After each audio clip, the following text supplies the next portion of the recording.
เขาทางน้ำและเขาอาหารและลูกสมของหวานหลายหลากที่ลาบที่อาบสบายใจอยากกินอันใดบอกมีไรคูณอินแต่งไว้โจพระกันกอบมีงันและนาเนติตังกิญญาอันกล่าวยังธรรมเทศนาอาจลองพระเจ้าดินเหนียวผูกตวนเก่าก็บังกรมสมเด็จสะเดเอาละศรัทธาญาติโยมท่านสาธุชนพุทธบริษัททั้งหลายการได้เทศนาธรรมลองพระเจ้าดินเหนียวผูกต้วนเก้าก็ปะลิปุนังจบลงไปเป็นติเรียบร้อยศรัทธาท่านทั้งหลายก็ทำก็หมกพอสมควรเนาะบาดยาวเกินไปบาดสั้นเกินไปหมกฟังม้วนเนี่ยศรัทธาญาติโยมก็มาเร็วพอเวลา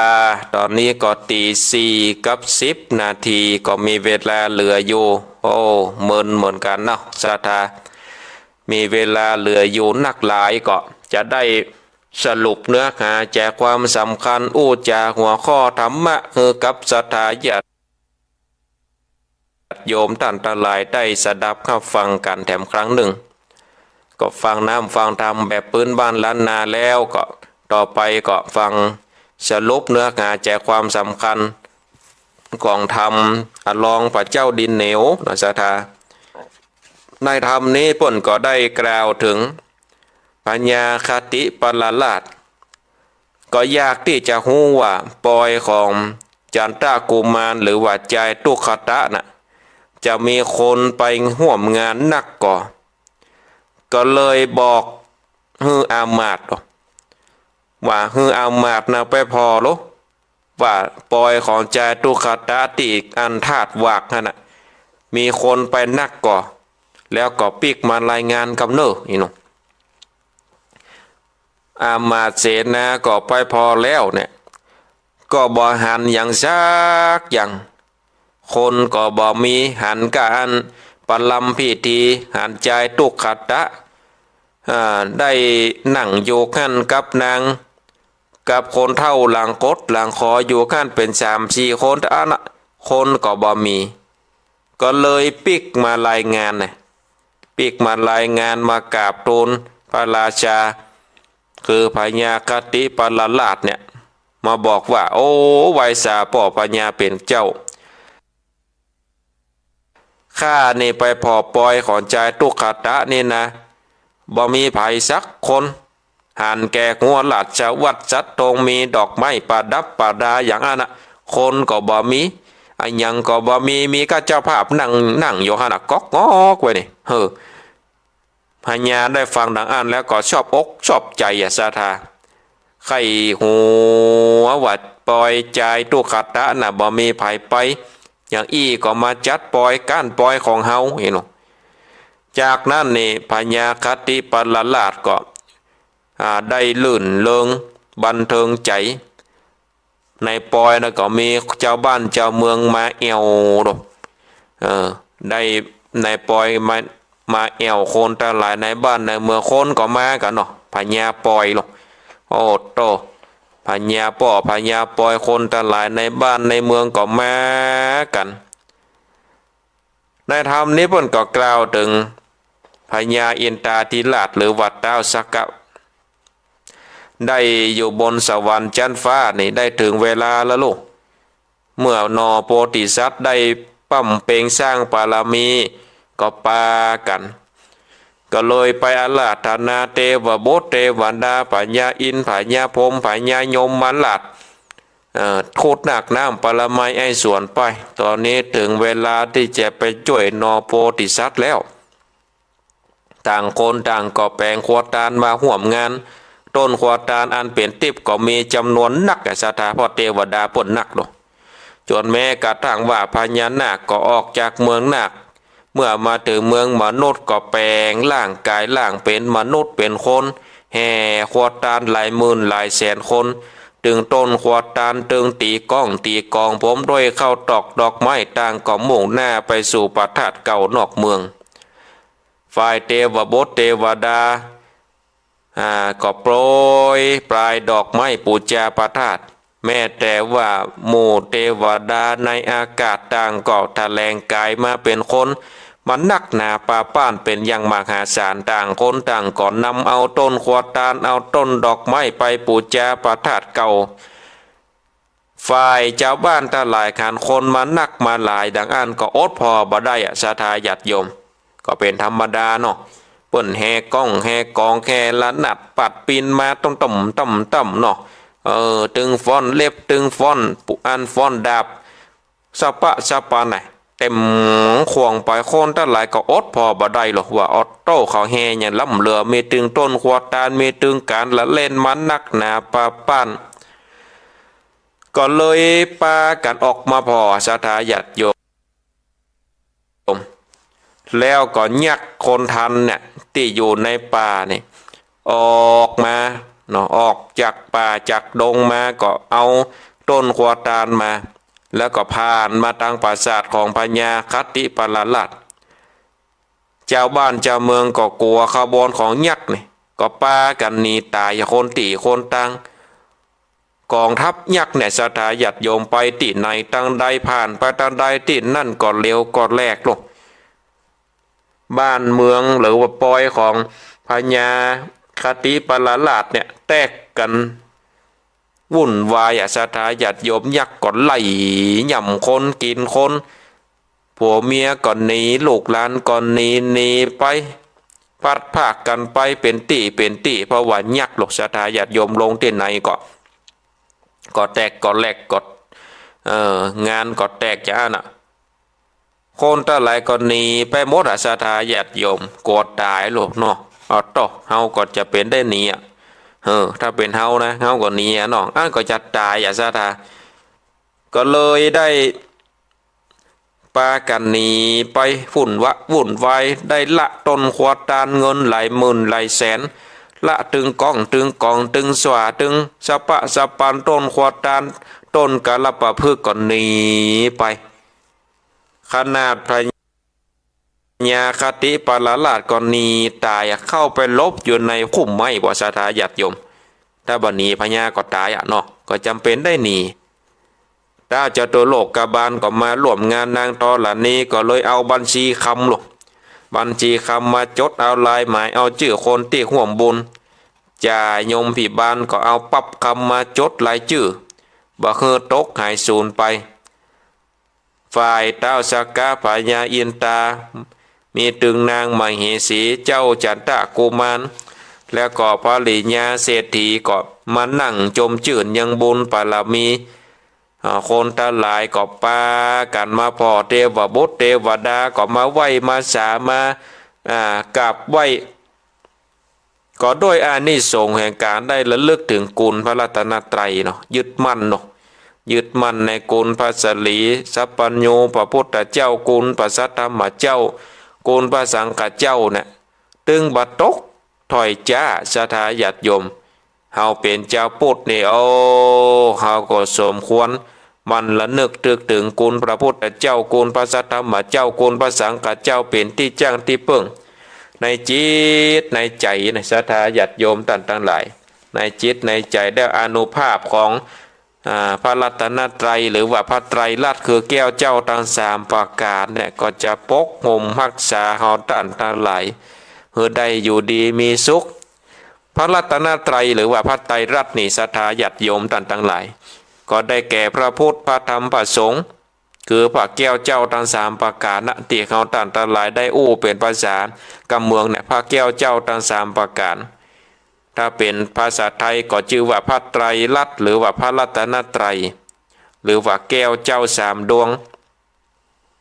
ก็จัดว่าเป็นรัตนมณีที่มีค่านักกว่ารัตนะหรือว่าแก้วใดๆในโลกมีถึงคุณแล้วก็มีค่านักที่สุดที่จะพรรณนาได้มีความขลังมีความศักดิ์สิทธิ์มีอานุภาพคืออำนาจและก็ความยิ่งใหญ่ไพศาล อานุภาพของพระไตรลักษณ์นี่หากจะแยกเป็นประเภทแยกเป็นอย่างก็คือว่าพระพุทธชื่อว่ารัตนะเพราะว่าขจัดภัยพิบัติแก่สรรพสัตว์โดยแนะนำสั่งสอนให้ตั้งอยู่ในสิ่งที่เป็นประโยชน์ทำในสิ่งที่เป็นคุณงามความดีป้องกันบ่ให้ตกอยู่ในสิ่งที่บ่เป็นประโยชน์พระธรรมชื่อว่ารัตนะคือแก้วดวงที่สองเพราะว่านำผู้ปฏิบัติให้พ้นจากทุกข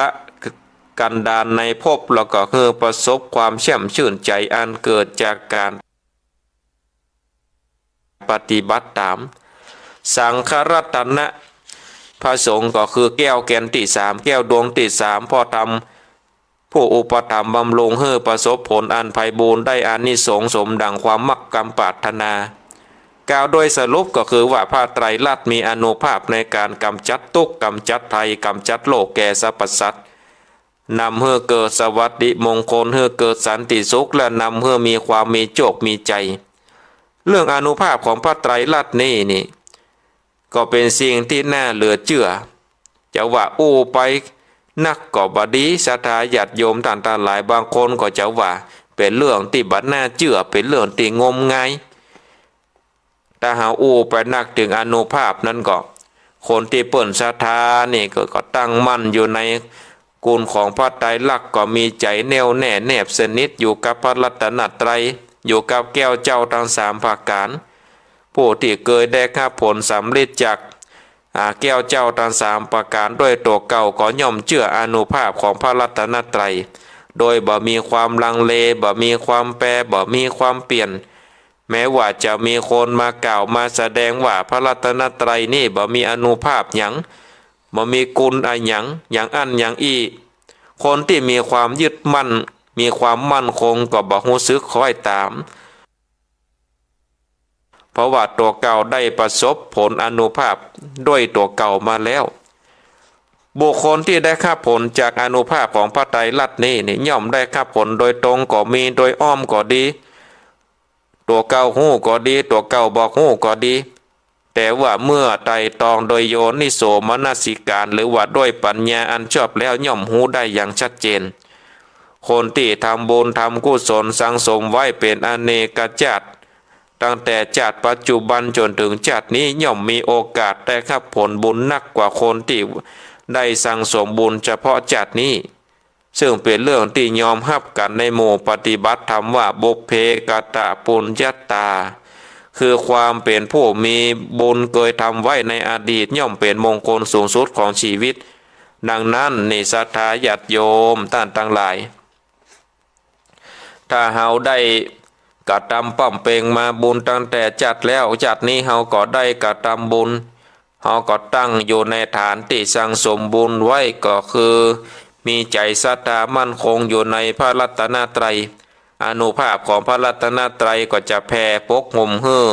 ทำในสิ่งที่เป็นบุญได้สะดวกป้องกันบ่ให้เกิดทุกขภัยก็โดยอานุภาพ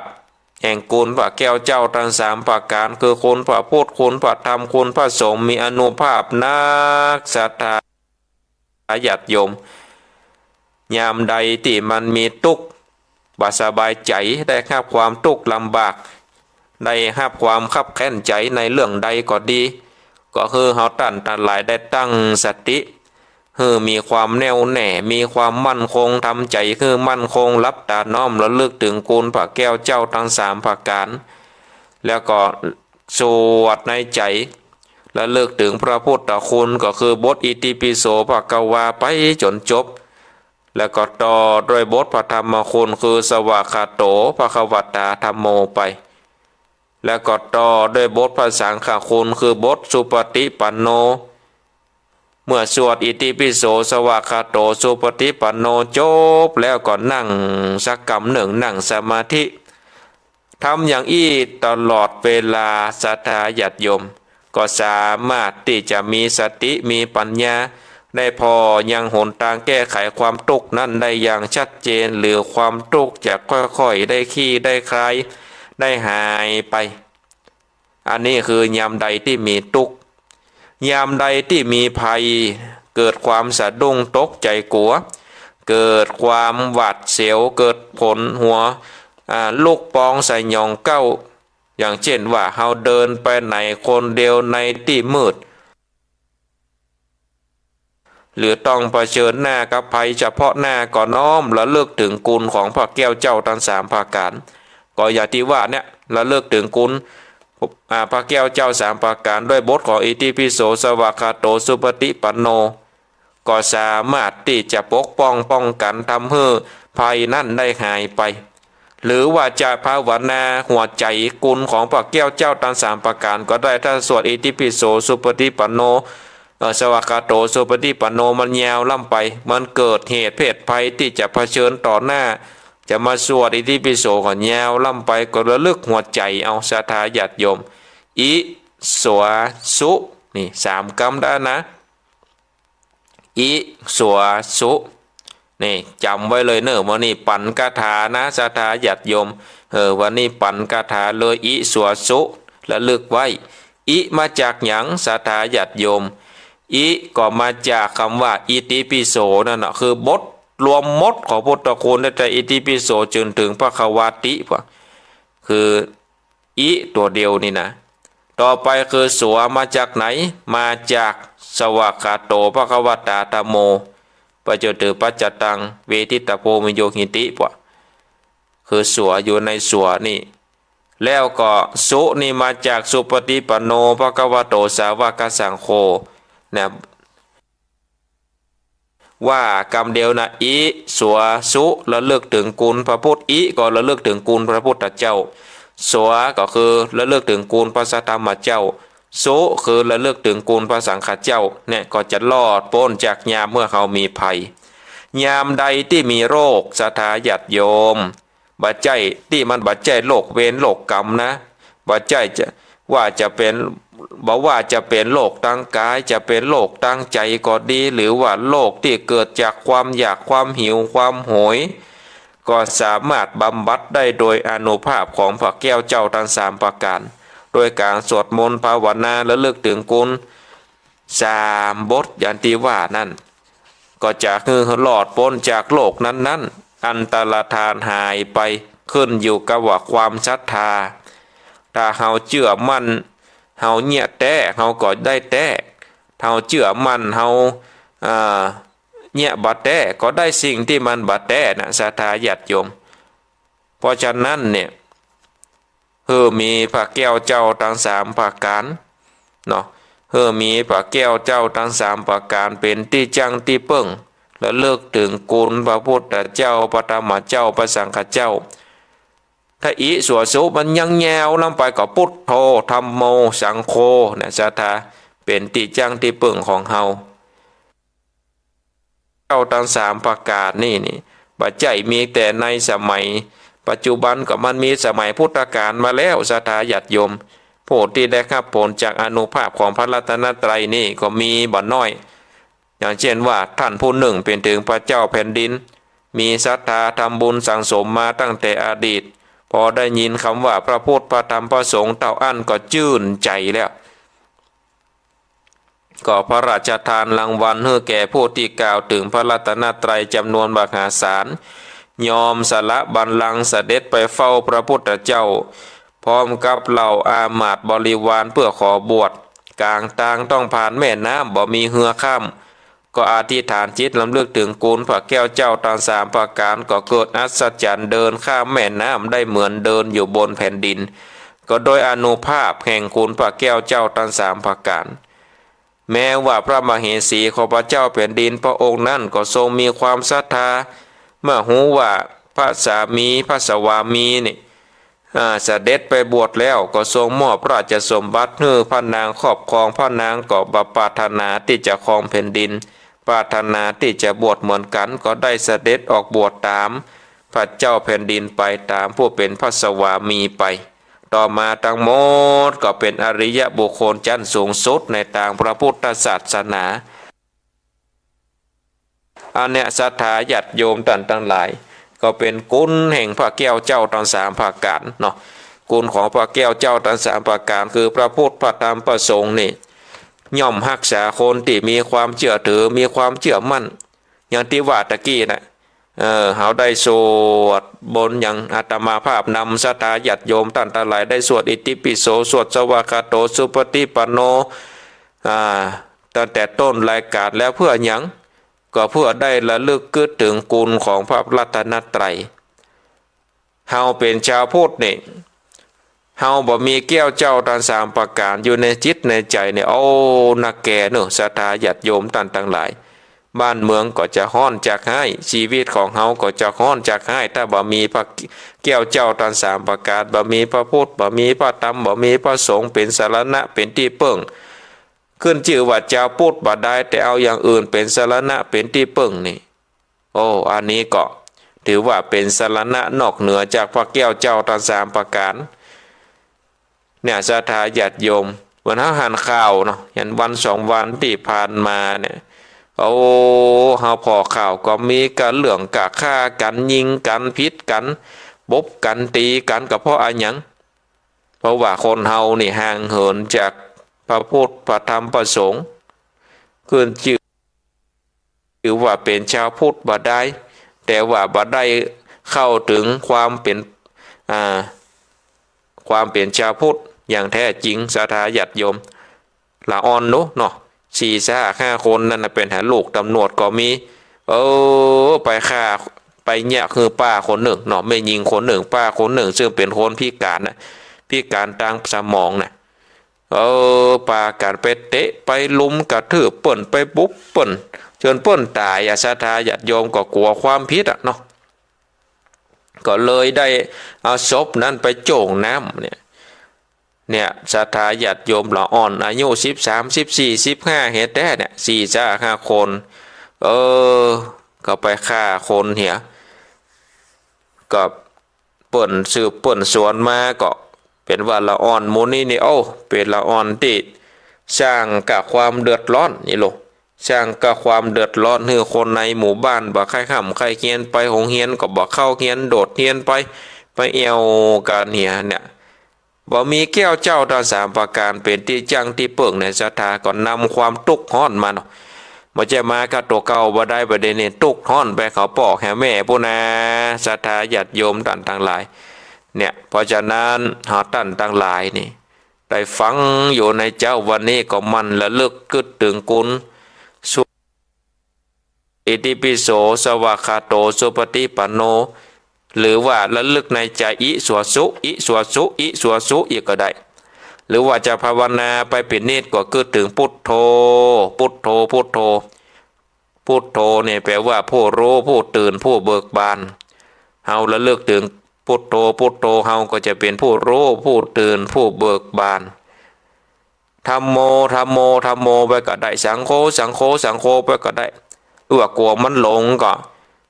ตามแบบกรรมฐานล้านนาเนี่ยให้มีประคำให้มีหมักนับติครูบาอาจารย์เปิ่นเอาแจกเฮือมาจะเอาไปก้องหิ้งพระเจ้าเป็นของสิ่งศักดิ์สิทธิ์ไปเหียเอามานับกับศรัทธาญาติโยมคนบ้านเฮาก็เลยห้องว่าหมักนับเนาะหมักนับเนี่ยเพราะว่าเอามานับในการภาวนาในการปริกรรมเพื่อจิตใจเนี่ยจดจ่ออยู่กับการบริกรรมจิตใจบ่วอกบ่แวกไปทันใดอยู่กับหมักนับพุทโธก็แก่นหนึ่งพุทโธแก่นหนึ่งพุทโธแก่นหนึ่งนับไปพุทโธก็แก่นหนึ่งไปจนได้ครบรอบ108ก็เอาธัมโมแถมธัมโมธัมโมธัมโมก็นับไปจะไปนับโวยนะจะธัมโมธัมโมธัมโมธัมโมอีกนะก็นับเพื่อมีสติเนาะอยู่กับการนับธัมโมธัมโมธัมโมระลึกไว้ในใจจะไปออกเสียงก็ได้ไม่ก็ออกเสียงก็ได้แต่จะไปออกดังแต่ในใจระลึกในใจคือเสียงดังอยู่ในใจปุ๊อันนี้ก็ระลึกถึงธัมโมคุณของพระสัทธรรมเจ้าพระธรรมเนี่ยเป็นสิ่งที่องค์สมเด็จพระสัมมาสัมพุทธเจ้าตรัสไว้ดีแล้วบ่มีอะไรหยังเกินกว่าพระธรรมคำสอนของพระพุทธเจ้าต่อไปก็สังโฆสังโฆสังโฆไปคือพระสงฆ์เป็นผู้ปฏิบัติดีปฏิบัติชอบตามน้ำธรรมคำสอนที่พระพุทธเจ้าได้สั่งได้สอนไว้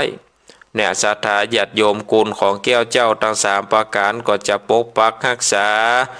ยังศรัทธาญาติโยมท่านทั้งหลายคือได้อยู่ดีมีสุขก็ฝากไว้เนอะ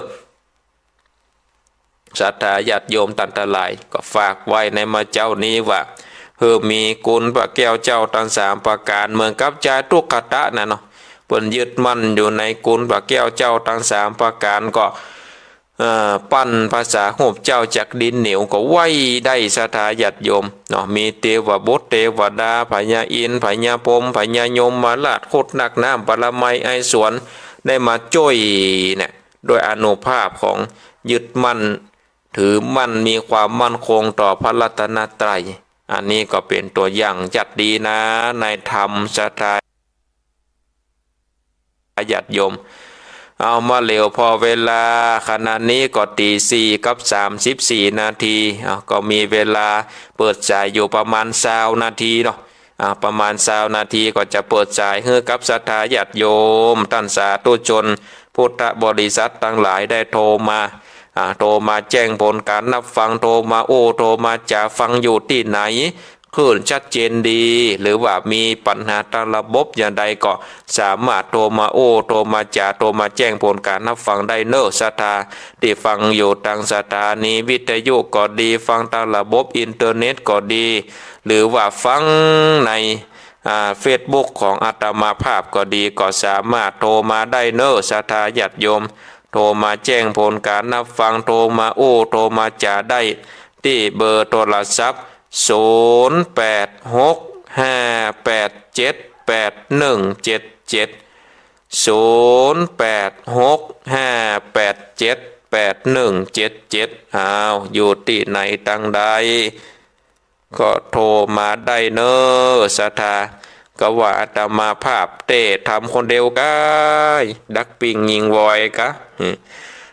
ศรัทธาอยู่ที่ไหนตั้งใดก็โทรมาเนอะโทรมาแจ้งผลการนับฟังโทรมาโทรมาได้ครับสายเจริญปอนกราบไหว้สาครับพระครูมาแล้วเมืองฝางแล้วก็ไม่โทรอ่ะพระครูมาเมินละบ่ลืมแต่เขาฟังผู้สนคู่องอยู่บอกให้โทรเพื่อคนใหม่ผู้โทรบ้างอี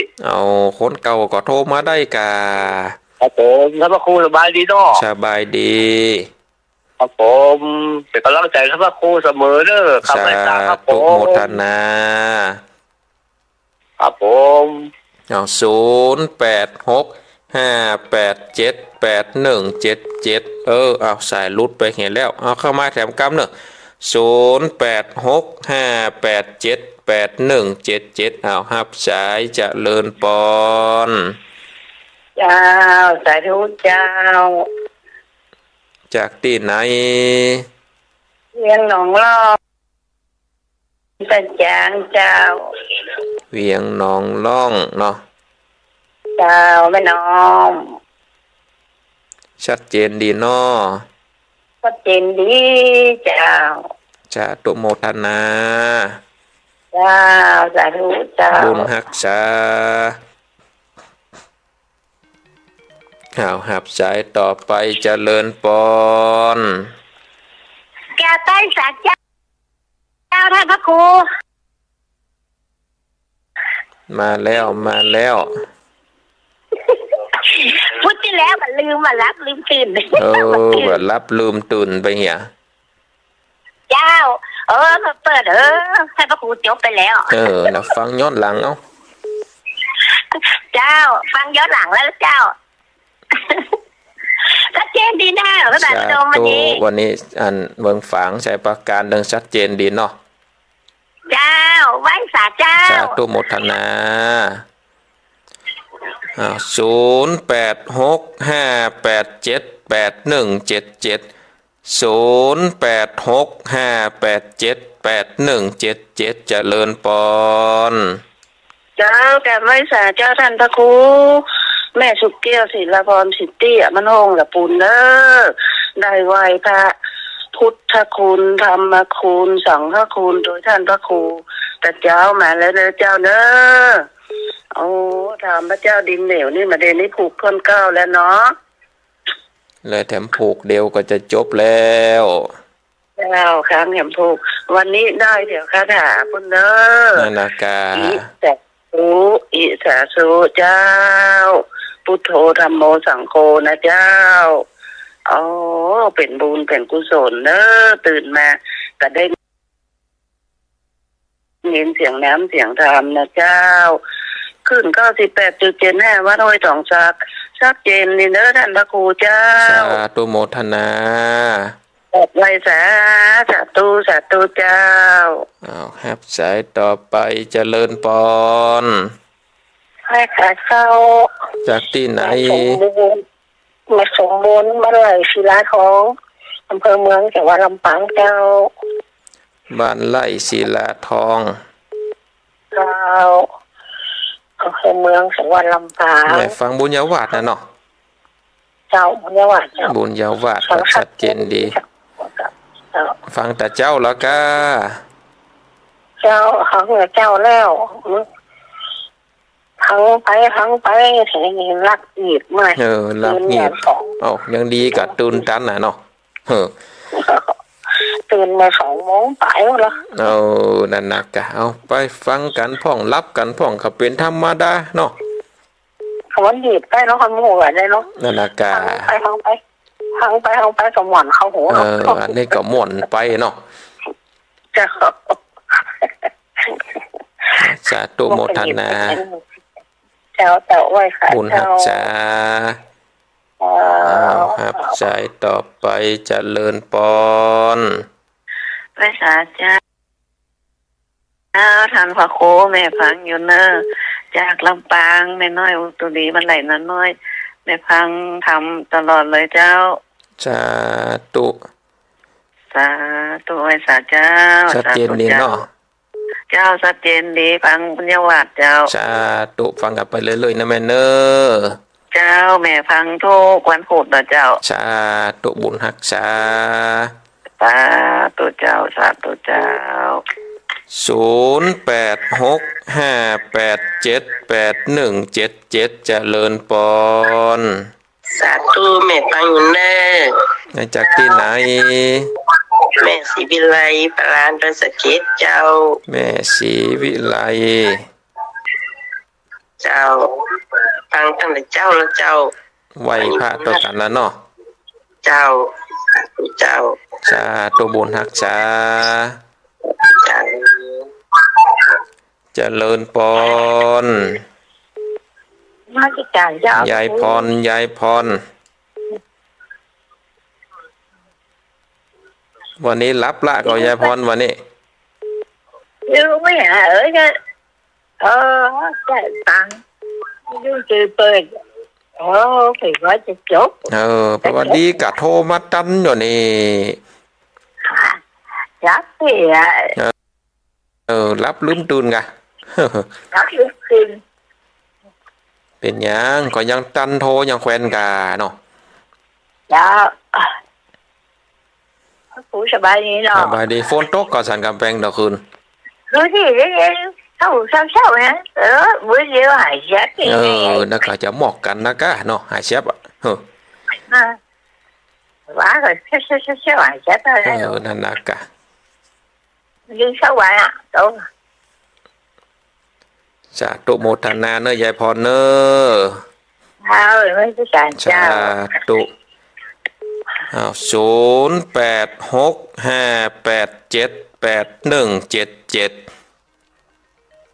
0865878177เจริญปอน กับใบสาท่านพระครู มาแล้วป่อบุญตัน ฟังอยู่ตลอดแต่ท่านเนี่ย ฟังอยู่ตกฝนตกก่อนเจดีย์สามยอด ครับตื่นเจ้าฟังกัน ตื่นเจ้ามาตื่นได้เวลาตื่นน่ะเนาะ ครับกำลังใจนะท่าน สา นะ ธุโมทนา กับใบสา หับสายต่อไปเจริญปอน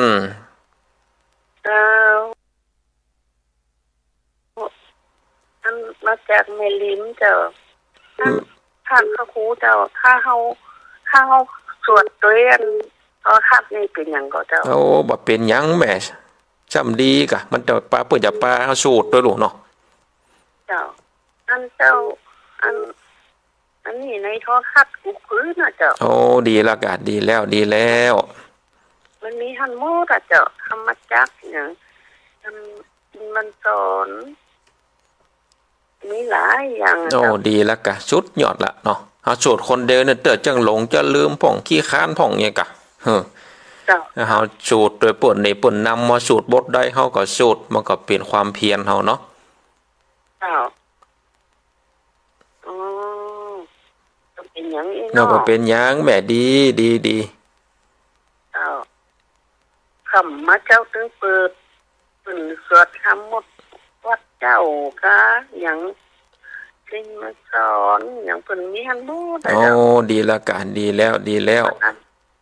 ส่อง YouTube น่ะเจ้าโอ้ดีละกะจังดีแล้วอันปฏิบัติไปเนอะแม่เนอะเจ้าสาธุโมทนาเจ้า0865878177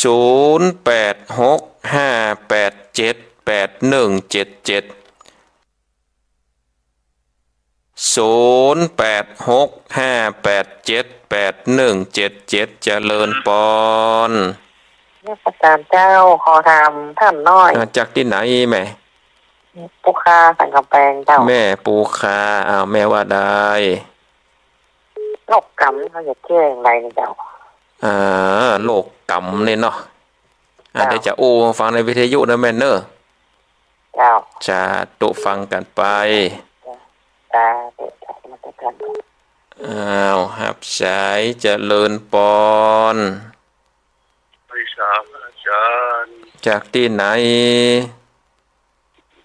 บ้านปนันหลงมันอยู่กอกแม่จริมจังหวัดน่านแม่จริมบุญก่อนครับป้อนนานหลงเนาะกดแต่เจ้าแล้วก็ติดวันนี้สายยนต์วันนี้นาครับสายหนักสายยนต์กันชัดเจนดีเนาะป้อนนานเนาะแม่จริมเมืองน่านครับทั้งสุตนสุองมันโทรหากันห้องกาเนื้อป้อนนานเนอะโทรหาตลอดแต่มันบัดติดบ่ได้เนาะสาธุโมทนาสาธุครับสายต่อไปเจริญปอนเจ้าพระครูจากที่ไหนแม่วางก็ฟังอยู่นะแม่วางก็ฟังอยู่ชัดเจนดีเนาะแม่วางเนาะชัดเจนขนาดจอดชัดเจนดีแต่จ้ะสาธุโมทนาครับแถมหนึ่งสายเจริญปอนแม่วางเจริญปอนเจ้าแม่พังอยู่เด้อแม่แก้วสิงแก้วบ้านกัดโป่งเด้อแม่แก้วอยู่ที่ไหนก็ลำปางกันแม่เจ้าบ้านกัดโป่งลำปางอำเภอเมียงจังหวัดลำปางอำเภอเมียงนี่เนาะพังถึงวันน่ะเต็กมันตันเปิ่นเนาะวันนี้ตันเปิ่นวันนี้เป็นบุญน่ะเจ้ากะละหาครั้งที่หนึ่งเด้อวันนี้นะกะเป็นบุญตุเจ้าสันมานะนี่เนาะน่ะกูแก่โทแต่เด้อตึงตันเปิ่นนะกะวันนี้ตันแล้วเป็นบุญแล้ววันนี้ก็ตึงบุญของให้แม่ตัวเนาะวันนี้เนาะนะกะเป็นบุญถึง2เบื้อง2ฝ่ายจ้าตุโมทนานะแม่เนอแม่เป็นกำลังใจเด้อสาธุบุญรักษาเนอ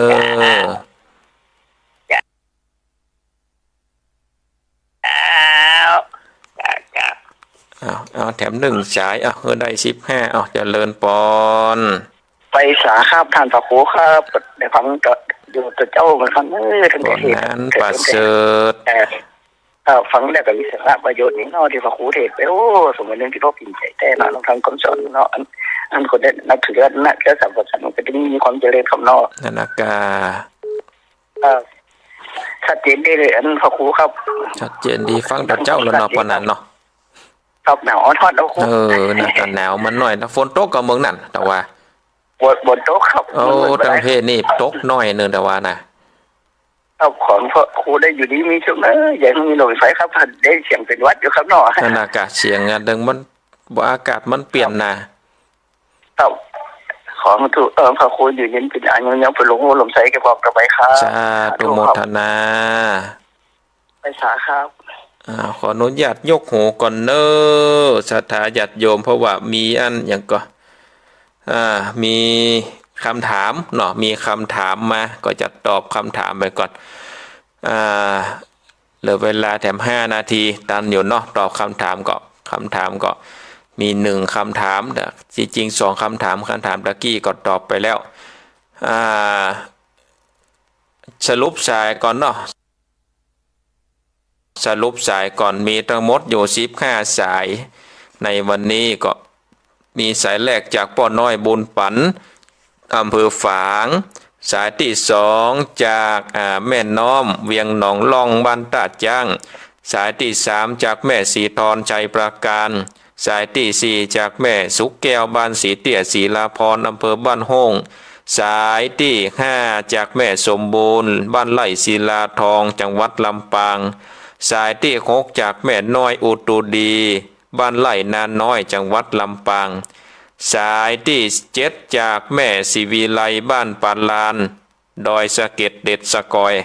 สายที่8จากยายพรล่องงัวแดงวันนี้รับลืมตื่นสะดุ้งตื่นมา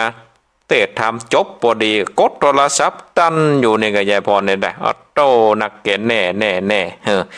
สายที่9จากป่อบุญตันเจดี3 ยอดสายที่10จากแม่ริมเมื่อกี้เพิ่นถามว่าแม่สวดมนต์โดยวิทยุโดยโทรทัศน์โดย YouTube นี่จะดีกว่าท่านอาจารย์ดีกับแม่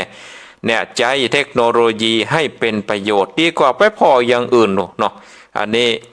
เปิ่นนำเฮาสูตรไปเฮาก็สูตรโดยเปิ่นมีหนังสือก็เปิดโดยเปิ่นเฮาว่าบ่ได้ก็เปิดหนังสือว่าไปตามบทตามบาทที่เปิ่นนำเฮาสูตรมนต์ซ้ำดีได้แม่เนอะใจเทคโนโลยีให้เป็นประโยชน์ดีอันนี้ดี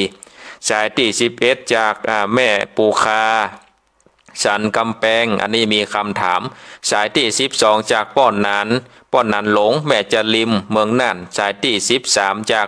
อำเภอแม่วางสายที่14จากแม่บ้านกาดโป่งเนาะแม่แก้วบ้านกาดโป่งจังหวัดลำปางสายที่15จากป้อนนานประเสริฐอำเภอนานน้อยจังหวัดน่านย้อนมาที่คำถามของแม่ปูคาเนาะป้นถามว่าโลกกรรมนี่จะแก้จะใดถ้าขึ้นชื่อว่ากรรมในศรัทธาญาติโยมมันแก้บัดได้นะถ้าเป็นโลกกรรมเนี่ยเป็นจากกรรมเนี่ยมันแก้บัดได้แต่มีการบรรเทาให้หายได้เนาะมีการบรรเทาอย่างเช่นว่าจากหนักให้กลายเป็นเบาจากหนักให้กลายเป็นเบาจากเบาให้กลายเป็นบางจากเบาบางก็หายไปด้วยการได้อย่างการสร้างบุญศรัทธาญาติโยมการสร้างบุญการเกิดทานการรักษาศีลการเจริญภาวนาทานศีลภาวนาการสวดมนต์การทำบุญใส่บาตรเนี่ยมันเป็นการเบี่ยงเบนกระแสกรรมเราไม่ใช่ว่าบ่เฮือกรรมน้ำมันหายนะแบบสามารถที่จะเฮือกรรมที่เราสร้างน้ำมันหายได้แต่เบี่ยงเบนกระแสกรรมอยากที่จะคือกรรมนักเนี่ยเขาได้ทำบุญไปมาก็ลดทอนกรรมไปตัวน้อยจากหนักก็กลายเป็นบางศรัทธาญาติโยมมันก็เบาไปตัวน้อยจากโลกที่เขาเป็นนักก็จะหายไปใจอาจจะเบาบางไปจนถึงว่าขั้นหายไปเนี่ยคือโลกกรรมนี่มันบ่สามารถที่จะลบล้างได้นะไม่ใช่ว่าเขาสร้างเขาไปฆ่าคนมาเนี่ยเขาจะทำบุญเป็น100 ล้านเป็นพันล้านเพื่อที่จะลบล้างกรรมที่เขาไปฆ่าคนมานี่มันลบล้างบ่ได้ศรัทธาญาติโยมมันก็จะส่งผลอยู่แต่ว่าถ้าเขาได้สำนึกผิดอย่างที่ถึงวันเนี้ยเนาะเป็นข่าวโด่งดังมาเนี่ยท่านอาจารย์ไพศาลแสนชัยเนี่ยอันนี้ก็คือว่าเปิ่นได้ไปขออโหสิกรรมเนาะขออโหสิกรรมขอขมากรรมจากเจ้ากรรมในเวรที่เขาได้เคยล่วงเกิดมาตั้งแต่อดีตอันนี้ศรัทธาญาติโยมก็บ่สามารถที่จะไปลบล้างกรรมได้หันก็เปิ้นสอนเขาเชื่อเรื่องกรรมนะศรัทธาญาติโยมว่าจัดแล้วเขาไปทำอย่างมาจัดนี้เขาถึงส่งผลกรรมมา อย่างในธรรมมหาวิบากพวกก็โอ้ลุจาดนี้นี่มีอายุมันยืนยาวก็พอจัดก่อนได้ฮือตานทักษาศีลภาวนาได้เมตตาต่อสัตว์จัดนี้เกิดมาอายุสั้นปันตายเพราะว่าได้ไปค้ำขาลาวีเนี่ยสัตว์ต่างหลายคือต้องตกตุกไปเนี่ยศรัทธาญาติโยมเพราะฉะนั้นโลกกรรมในเนื้อแม่เนอมันบ่สามารถที่จะแก้คือหายได้เมื่อกับเฮากินยานะมันจะเจ็บหัวนี่ไปกินยาพาราแห่งก็หายขาดไปเลยนี่ปัจจัยโลกกรรมเนี่ยกรรมมันก็ถึงมีก็ติดตัวเฮาไปแต่ว่าเฮาก็มันฮึดตานมันรักษาศีลมันเจริญภาวนาโดยเฉพาะกรรมฐานเนี่ยศรัทธาแก้กรรมได้เนาะคือเบี่ยงเบนกระแสกรรมได้มันเจริญกรรมฐานมันเจริญกรรมฐานทำจิตใจคือดีแล้วก็ผลแห่งการเฮาได้คือทานเฮาได้รักษาศีลเฮาได้จำเริญเมตตาภาวนาก็จะสามารถไปเบ่งเบนกระแสกรรมเฮือกรรมที่เฮาได้กระทำดีนะเพื่อส่งผลที่ดีจากกรรมนักก็จะกลายเป็นเบาจากเบาก็จะกลายเป็นบางถ้าเฮามีโรคบ่นักบ่หลายมันก็จะหายไปในที่สุดเพราะฉะนั้นยึดมั่นในคุณพระแก้วเจ้าทั้งสามประการเนี่ยเป็นดีที่สุดเนอะแม่เนอะเป็นดีที่สุดเลือกถึงพระพุทธธรรมประสงค์เป็นที่จ้างที่เปิ้งอันนี้เป็นดีที่สุดอันนี้ก็ฝากกับศรัทธาญาติโยมท่านสาธุชนพุทธบริษัทต่างหลายไว้มาเร็วพอเวลาก็สุดซอยละเนอศรัทธาญาติโยมอาตมาภาพก็จะขอนำเอารายการในลาจากศรัทธาญาติโยมท่านต่างหลายไว้เพียงเท่าอี้ก่อนนอกวันพุธหน้าก็มาปะมาพบกันในรายการมรดกทำพื้นบ้านล้านนาวันนี้ขอนำรายการได้ลาจากศรัทธาญาติโยมตันตะลายไว้เพียงเท่าอี้ก่อนเนาะขอความสุขความสวัสดีจงมีแก่ศรัทธาญาติโยมท่านสาธุชนพุทธบริษัททั้งหลายทุกท่านทุกคนได้อยู่ดีมีสุขหลอดพ้นจากสัพพทุกข์สัพพโรคสัพพภัยนึกคิดสิ่งใดขอสมดังความมุ่งมั่นปรารถนาเหมือนกันทุกท่านทุกคนอายุวันโนสุขังพลัง